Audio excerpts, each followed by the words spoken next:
But the most powerful is his ability of... Underneath my reaction to the Nintendo Switch 2 release, Pyre left this comment underneath that video. Now, to be perfectly clear, the reason why I wasn't very excited about the announcement of the new Donkey Kong game is because I literally know nothing about Donkey Kong. I know that he likes bananas, and he's also like one of the bigger IPs for Nintendo, but outside of that, not really any lore at all, so that's gonna change today. Although I don't know if this was the greatest video to start off our Donkey Kong lore journey with, but hey, it's a video that a lot of you guys were recommending that I check out, so I figured, why not? Of course, if you have any other suggestions, please feel free to leave them down below. You guys who've been watching me for a while now know that it might take weeks, it might take months, but eventually I always come back around to explore more of whatever series that we check out. But anyways, this is a reaction video. You guys know what to do.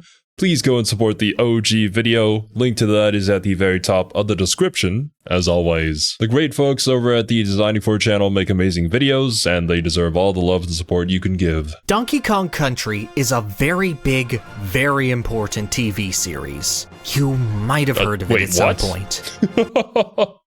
I did not know that it was a TV series.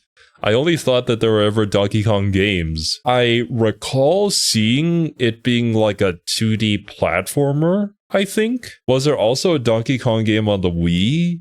I feel like I have seen it in passing as well. But then again, when we were learning about Kirby lore, I also didn't know that there was an anime about Kirby either, so I guess I'm just living under a rock. Oh, and for the crazy theorists out there who accuse me of acting like I don't know about any of these things, all I can tell you is that I basically just spent my entire childhood playing sports, and these video games and anime and all this was kind of new to me. I got into anime when I was around like 13 or 14. Only really got into video games much later, around like 18, 19. And even then, my experience of playing games was several years of League of Legends, so...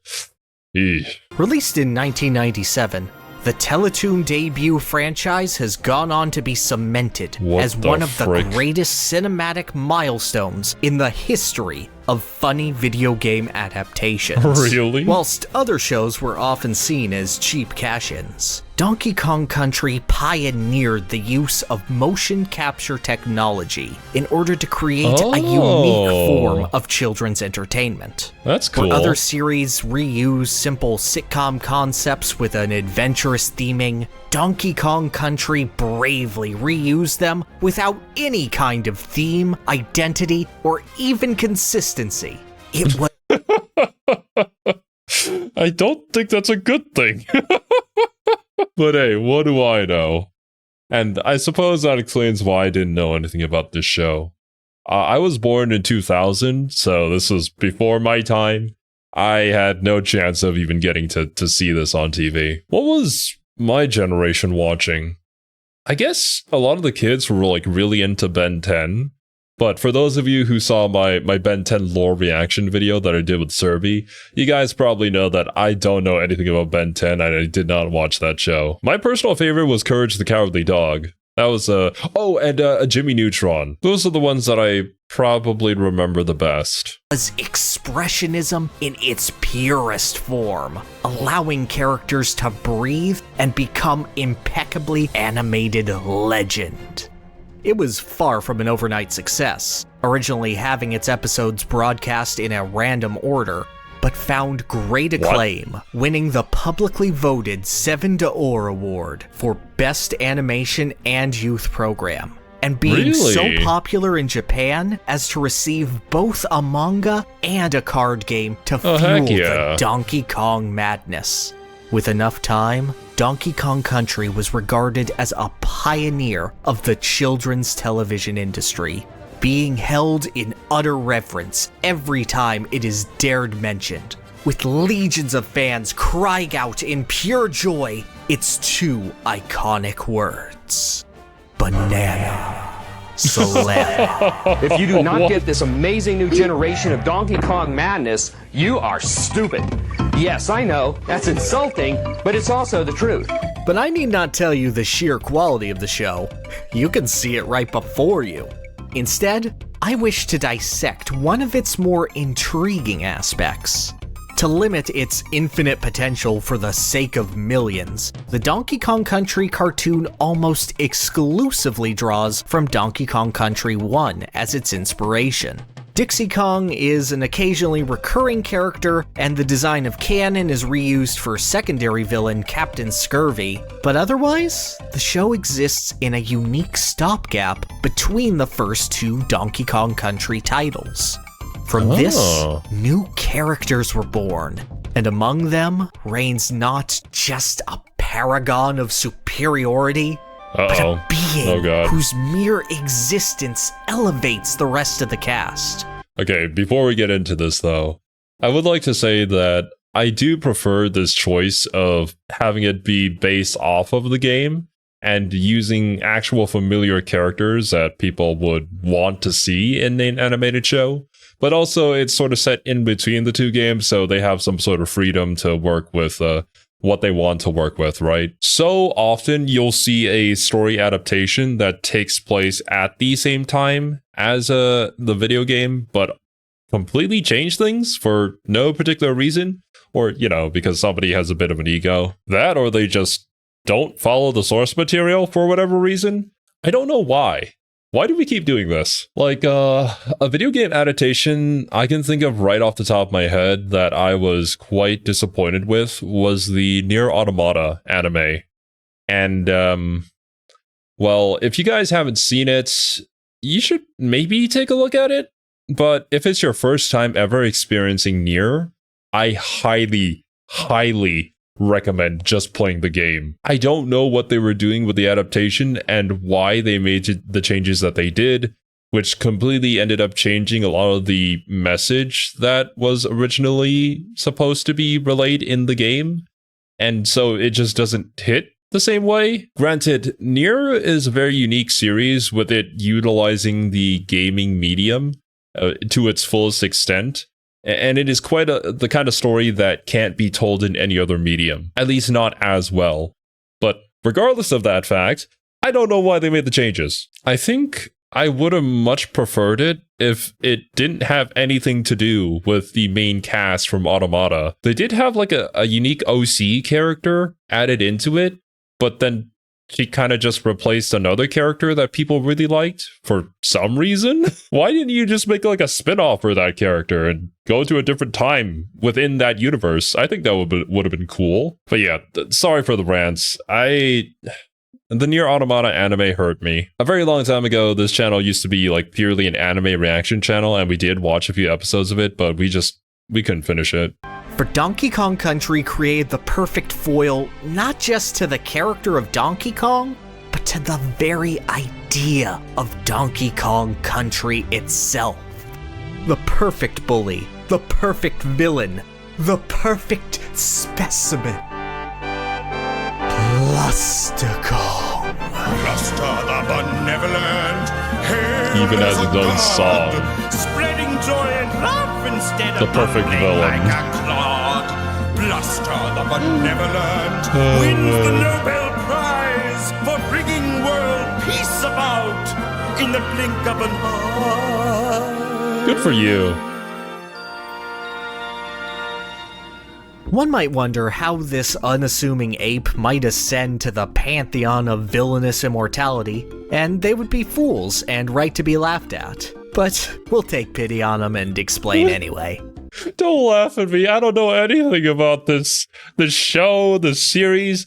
Why are these gorillas? I'm assuming Diddy Kong is like a monkey? I don't know. Everybody likes bananas. But with like these stacks and stacks of bananas everywhere, I feel like bananas can be a main motivation for things that we do within the series. Like, oh no, somebody stole Donkey Kong's bananas. Now it's time to go on this epic platforming adventure in order to reclaim the banana. Which I suppose is as good a motivation as any.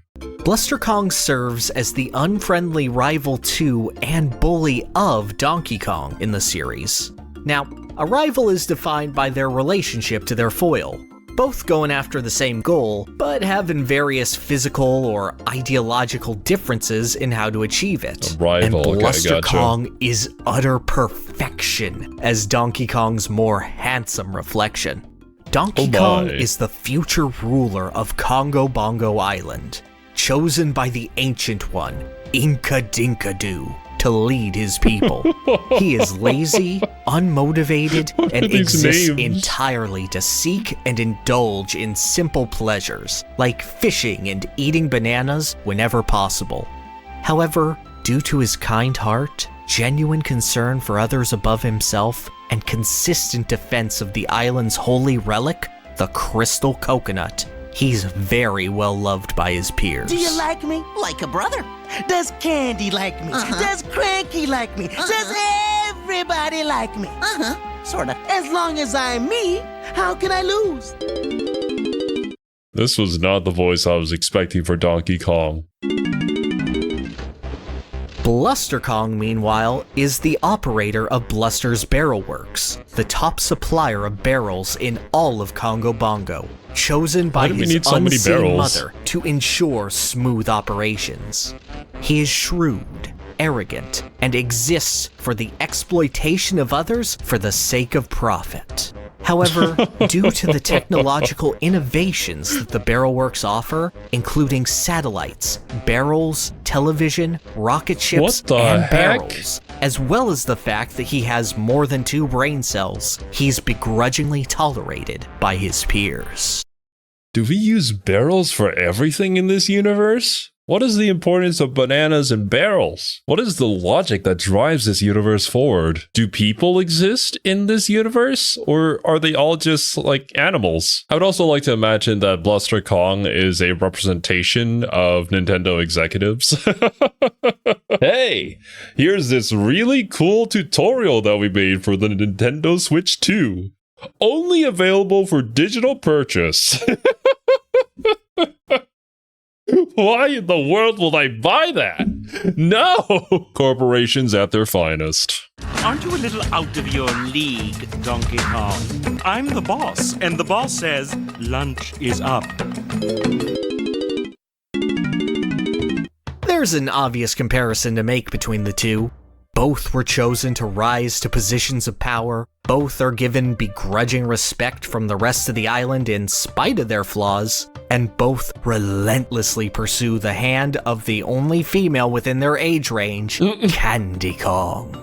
DK pursues everything with earnest complacency, while Bluster tries to manipulate everything and everyone to his side through schemes, logic, and the promise of more. Donkey Kong puts the needs of the many before his own needs a vast majority of the time, while Bluster exemplifies using the many for his own self-benefits, bolstering them up around his lofty ambitions, rather than intentionally so. And while the show clearly favors Donkey Kong's approach as more fulfilling, Bluster isn't some hapless eternal loser like King K. Rool is. Bluster turned— I don't know anything about King K. Rool. Is that how you're supposed to pronounce that? I've always heard people refer to it as King K. Rool, but they could have been wrong. But so far, we've been setting up with all the ingredients that we need for having a good rival. Like a common motivation with different ways of going about it, and apparently also being quite competent with their different ways. Now, obviously, the show is going to favor Donkey Kong because that's sort of the message that you want to give to children. You kind of have to give the rivals something. Like, he can't just be a complete idiot like say, Dr. Neocortex, right? That's not the point of his character. A temporary fad of DK and Diddy selling coconut slushies into a full-blown business operation, being the only one of the group who can actually keep up with the stress of manual labor. When push comes to shove, Bluster is able to put his petty differences aside and accept a life debt to Donkey Kong for saving his hide, outsmarting the entire Kremlin crew on his own. Heck, he even managed to get DK temporarily ousted from power by suggesting rulership should be decided democratically, which everyone agrees with because, oh wow, nobody actually thought about that before. Sure, he loses by a landslide because Karul ran on a man. platform that promised both to support women's rights and end racism. Oh my god. Insta win. Why is that so accurate though? Like, politicians going around saying all these beautiful things that they're gonna do when they get elected, and then they never do them. But people still continue to fall for these words. It's just because of, what? Their charisma? The fact that they speak and they seem like they're reliable people? Why does politics always have to be a selection of the lesser evil? I wish it weren't so, but it is what it is. Made it happen. Bluster is an ape every bit DK's equal, who keeps the titular hero in check, in doubt, and constantly pushing him forward. And through his rejections and physical shortcomings, he takes his victories in status with pride. He's a big, hairy ape! And you're not. Ouch! But it's not just Bluster's excellent.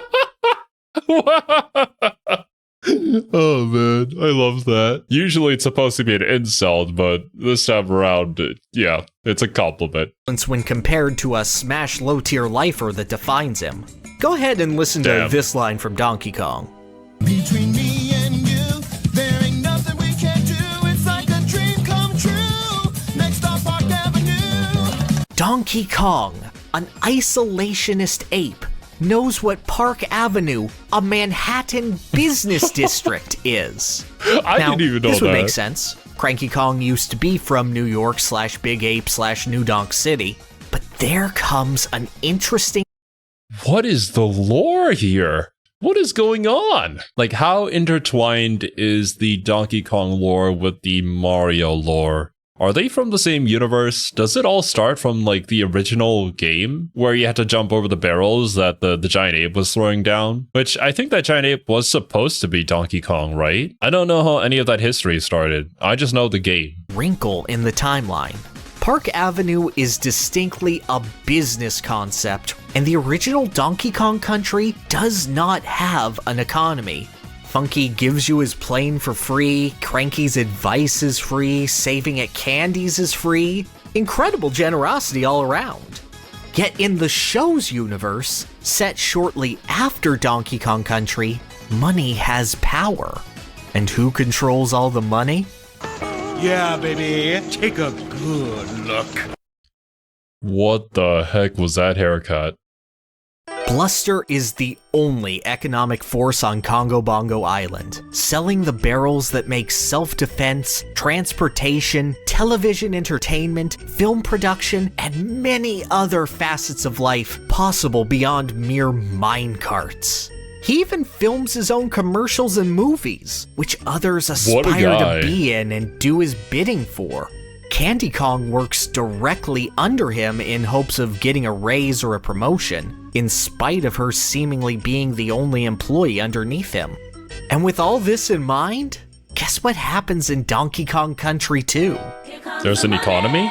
Here we go. Hey. Suddenly, Cranky realizes he can make a profit off of his ramblings. Funky figures out that perpetual midair propulsion isn't an infinite resource and costs money. Grandma holds your lives hostage for 2 banana coins after 1 free sample. Swanky Kong! And as the DKC show is a stopgap between Donkey Kong Countries 1 and 2, the only force that could have possibly changed the society from trading to Bluster. material-based, something in direct opposition to DK's way of life, is Bluster Kong. In short, Bluster Kong invented capitalism. Bluster Kong is the He's the hero that we all needed. Or not.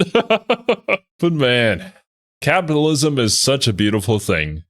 As long as you're the one with a lot of money. inevitability that no matter what, no matter how kind you are or laid back you become, the temptation of business will always march forward. That the success of others will always coax all else out of hiding, for the good of society and the profit of one.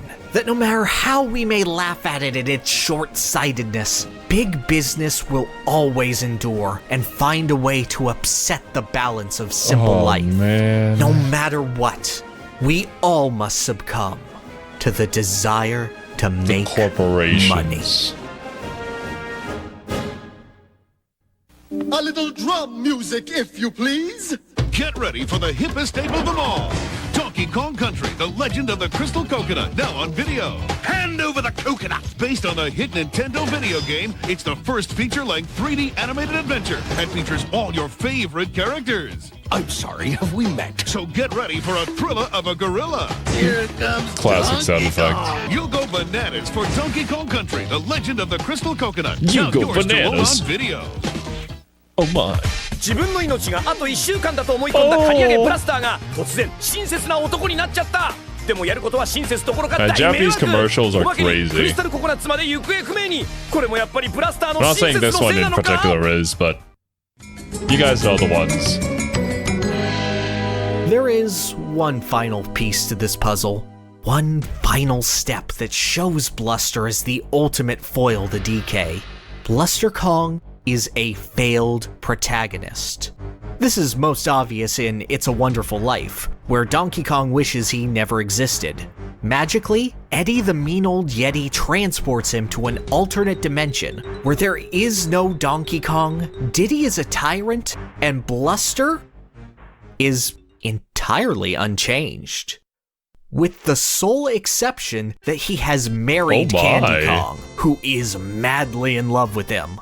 Without the existence of No, DK as a Donkey rival, Kong. Bluster is able to attain everything he wants. The only thing stopping him is the existence of the Big Ape himself. Even in an actual timeline, with DK out of the picture, Bluster is able to manipulate everyone around him perfectly. In 4 Weddings and a Coconut, Bluster goads Candy into pressuring DK to marry her. Donkey Kong looks for every way out of the marriage after accidentally accepting, until he Oh my traps God, this himself guy. within the temple of Inka Dinka Your Doo. commitment. Able to predict all of this, Bluster demands Candy go back to work with him after she realizes she's been stood up at the altar. Oh my Outraged, God. Candy demands to marry Bluster on the spot, determined to get Damn. married to someone that day, with the only thing stopping Bluster from getting everything he has ever wanted Was being DK? his own hubris. Wait a minute, not so fast. I want to go over that Richard Poorer part again with my lawyer. Oh But there's my god. one technique that Bluster can use better than anyone else. The power of song. In the Donkey Kong Country, No. Why is the power of song so powerful? But Bluster over here, he's smart, man. He does indeed have more than 2 brain cells. And I mean, yeah, it was his own hubris that caused his plan to fail here. But ultimately, if Donkey Kong was not in the picture, we've already seen that he would succeed in everything that he sets out to do. Truly a man of vision, a man of ambition. No wonder why he created capitalism. It seems to be a very linear trajectory with how his personality is and where he's going. universe. If you sing about something powerfully enough, it will happen.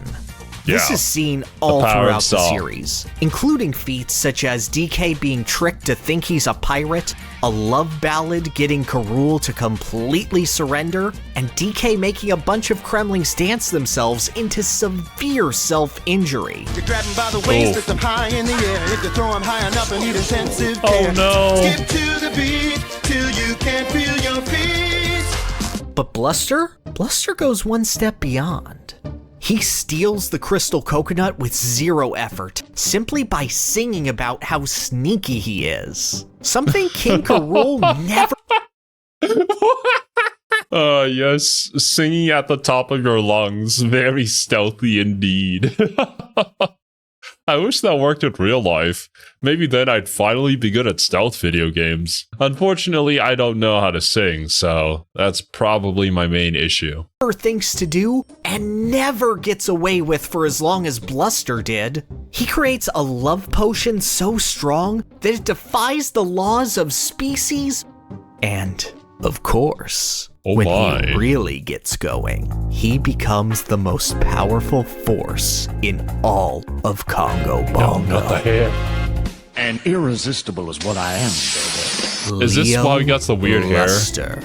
Born Oh, from a tonic jeez. to restore Bluster's hair and confidence to maximum levels, this utter beast of a beast is the musical number weaponized.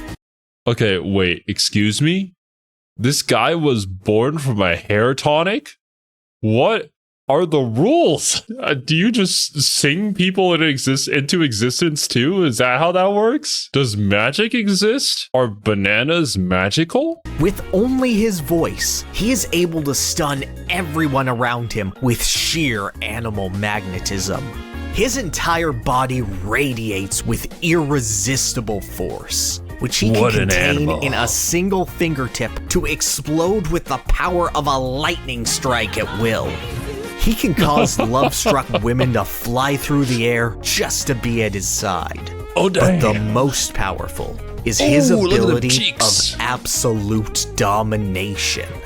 By firing out all of his hipness by using star transitions and actual laser eyes, Leo Luster can force beings of any transitions. intelligence, including King K. Rool, to submit to his bidding, forced to follow his commands through charm alone. Luster is far and away the most powerful force in the entire series, far above anything Donkey Kong could ever achieve. And the best part is, it's just Bluster. Toward the end of the episode, Bluster is deprived of his serum and has to Rip. dig deep within himself in order to find the Leo Luster that was inside of him all along. And it's proof. Leo Oh my Luster God, it is there? Bluster Kong's confidence made manifest. He could be Oh my god. Okay, I get it. It's not born as like some sort of separate being. It's just, bro's got that dog in him, you know? He's just got to release it out. Let the world know how suave he is. It seems pretty cheesy and over the top, but I think that's kind of just the gist of the entire show. But even for the rival character, I don't actually dislike the message here. You don't gotta change yourself in order to be this cool and suave version of you. This version of you was always within you all along. the greatest force in not just the Donkey Kong universe, but dozens of others, held back only by Bluster's own insecurities. He is the ultimate life form that any ape should wish to be, a perfect being, the pinnacle of evolution. He is Bluster's arc completed, and only the tragedy that is Bluster's natural weakness prevents him from tapping into this power again. Because man, it hurts to be this hip. I see. Okay, I get it. I was wondering why his character design was like this, but it's because he's trying to have as much hair as possible on his body because, you know, he doesn't have as much as Donkey Kong does. So it's a bit of an insecurity, which is why he creates the hair tonic, and this thus leads him to this version with the suave hair and all that. I guess that's just like an appeal for the apes. With that added context, it just makes a total sense why his hair is like that. And he's got the mustache going too. I feel like a lot of men who are maybe balding would try to comb over in that sort of way in order to cover it up. So yeah. I could go on about the greatness of Bluster, but that much is evident in every word spoken, every breath the ape takes. He's Donkey Kong's shadow. He's the darkness of capitalism. He's a fallen titan who knows the rules of his world, but finds himself too weak to take advantage. He is the greatness of Donkey Kong Country modeled into a pretty ugly shell. And I love him. And I love this show for it. Donkey Kong Country doesn't hold up to scrutiny that well. Or at all. It isn't well written, it's very 90s in tropes and feel, and I mean, look at it. But it's special. There's an earnestness to these performances, with some legitimately great singing and over-the-top voice work put in. The desire to emulate Donkey Kong Country's technical achievements as a video game through 3D animation and motion capture technology is incredibly admirable.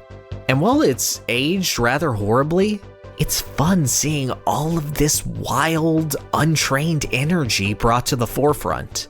It has all the love and joy of a community theater production.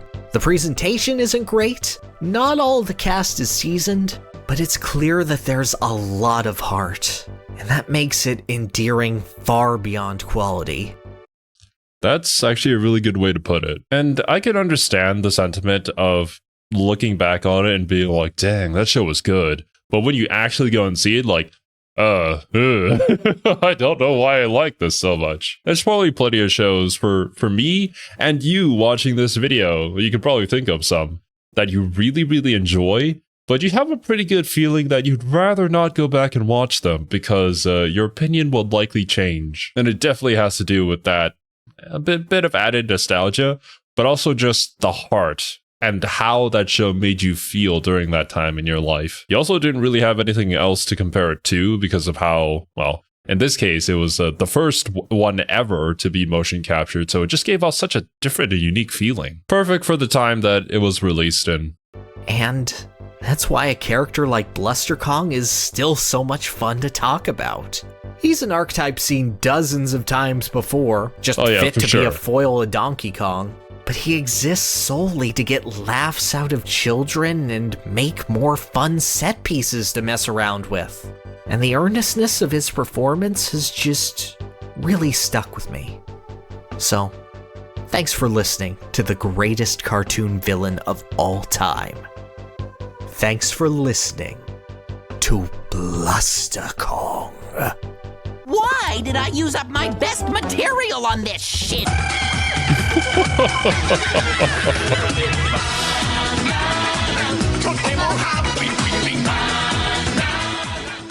I leave this video with more questions than answers about the Donkey Kong lore, but what I do know is that Bluster Kong is kinda peak. I can see why so many people would enjoy his character, and I feel like this sort of archetype, if you play it like fun and you just play into the trope, it usually performs very well. But yeah, now I need to know what the heck is going on here, so if you guys have any video recommendations, please leave them down below. But for now, that's gonna be it from me today. Thank you guys so much for watching, hope you guys enjoyed, and I'll catch you in the next one.